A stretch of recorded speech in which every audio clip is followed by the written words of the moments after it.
உனக்கு 12 வருஷத்துக்கு ஒரு தடவை பண்டிகையும் நடத்துறது இல்ல. கடாவை உனக்கு பலி கொடுக்கலனா ஊருக்கு நீ என்ன பண்ணுவியோ ஏது பண்ணுவியோன்னு பயமா இருக்கு. எந்த சாமி கிட்ட வேணாலும் அந்த கடா எங்க போச்சோ தெரியல தாயி. இந்த ஊர்ல நடக்கிற பஞ்சத்தையும் பட்டியையும் பாக்குற சக்தி எங்களுக்கு இல்ல தாயி. அந்த கடா கிடைக்க நாங்க என்ன பண்ணணுமோ சொல்லு தாயி. இல்லம்மா சொல்றேன்.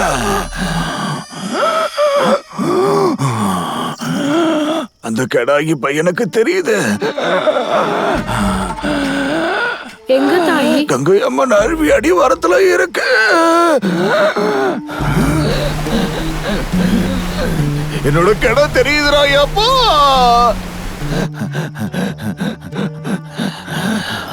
அந்த அருவிக்கு அடியில காளி தேவி குழுவுக்கு முன்னாடி அந்த இடத்துல என் கடை தெரியுதப்பா.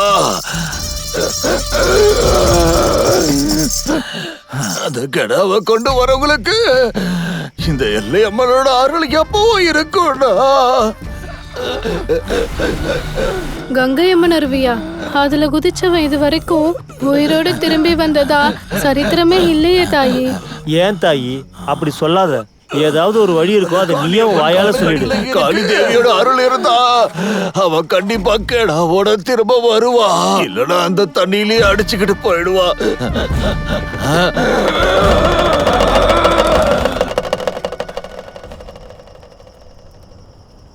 அண்ணா, அவனை கங்கை அம்மன் அருவில போய் குதிக்க சொல்றீங்களே, போறது அவனோட உயிருண்ணா.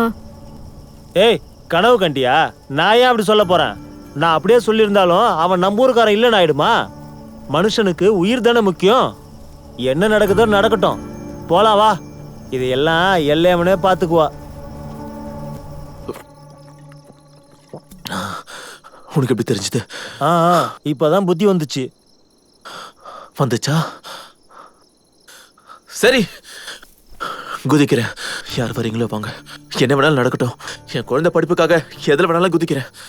எவ்வளவு தூரம் வேணாலும் போறேன். சாமி, சாவடிச்சிருவீங்களா? வாழ விட மாட்டீங்களா அவனை? இத்தனை நாள் அவன் உயிருக்கு பங்கம் வரலன்னு சந்தோஷப்பட்டேன். இன்னையோட அதுவும் முடிஞ்சிருச்சு. அப்படிலாம் இல்லம்மா. எந்திரிங்க எந்திரிங்க. இதுக்கப்புறம் கடை கிடைச்ச மாதிரி தான், நம்ம ஊர்ல திருவிழா நடந்த மாதிரி தான். வாங்க போலாம். இந்த ஊரு பஞ்சத்திலே சாகணும்னு எழுதி இருக்கு. விதியை யாரால மாத்த முடியும்? என்ன போக விட பூச்சிமா. செத்து போயிருவேன் சாமி.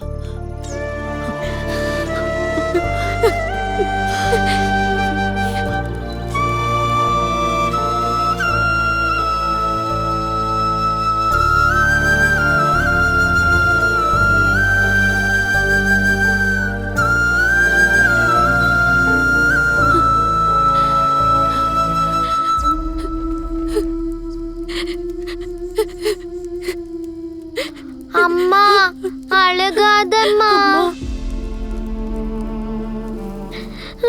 சூலத்தை எதுக்குமா கட்டுற?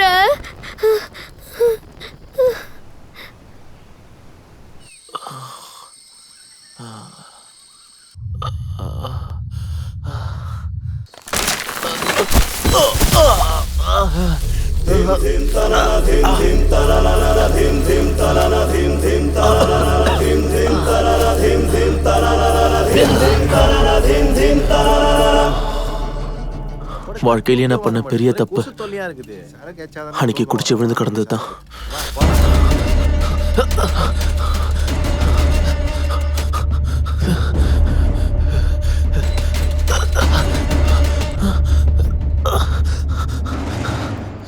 எதுக்காகனா அன்னைக்கு பூச்சி அம்மாவை. அம்மா, பயமா இருக்குமா? அம்மா, எதுக்குமா இங்க கூட்டிட்டு வந்திருக்க? இறங்குமா. ஏஜமா, ஏஜமா.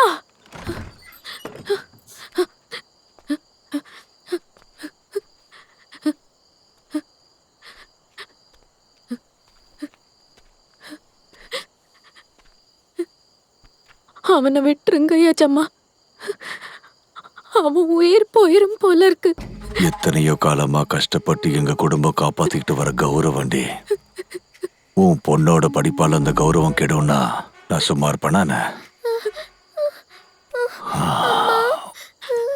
உன் பொண்ணும் உன் ஆட்கள் யாரும் படிக்கிறதுக்காக பிறக்கலடி. என் வீட்டுல வேலை செய்யறதுக்கும் என் காலில் இருக்கிற செருப்பை துடைக்கிறதுக்கு மட்டும்தான். ஏண்டி, உனக்கு படிப்பு வேணுமா? அம்மா அழுவாதம்மா, அழுவாதம்மா. இதான் எஜமா நீங்க. இவள மாதிரி இருக்கும்போதே நீ எப்படிப்பட்டவன்னு எனக்கு தெரியும். உன்னை பத்தி எல்லார விட எனக்கு தான் அதிகமா தெரியும்.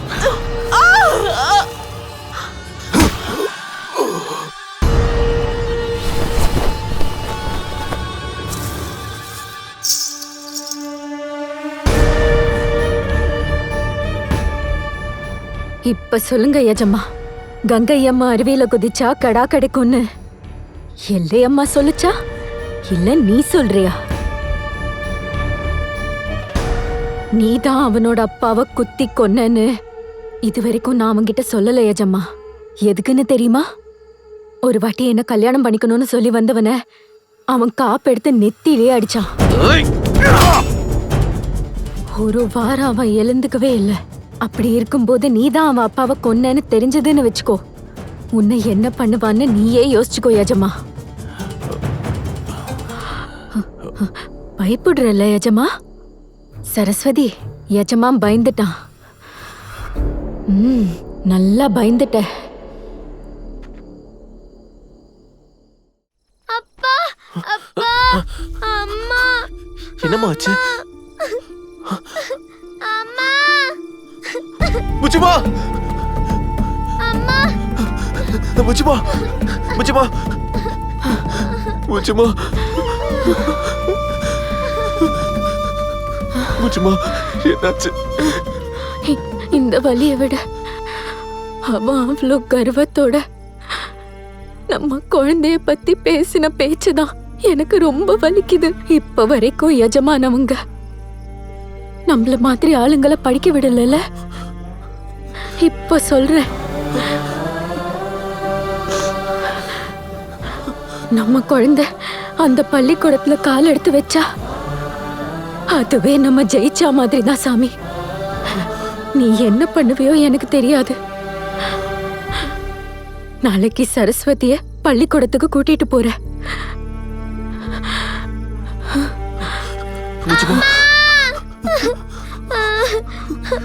அம்மா, உனக்கு நான் வாக்கு தரேன் முச்சுமா. எவன் தடுத்தாலும் சரி, நாளைக்கு நம்ம பொண்ணை பள்ளிக்கூடத்துக்கு கூட்டிட்டு போவேன். அடிங்கடா தம்பட்டத்தை.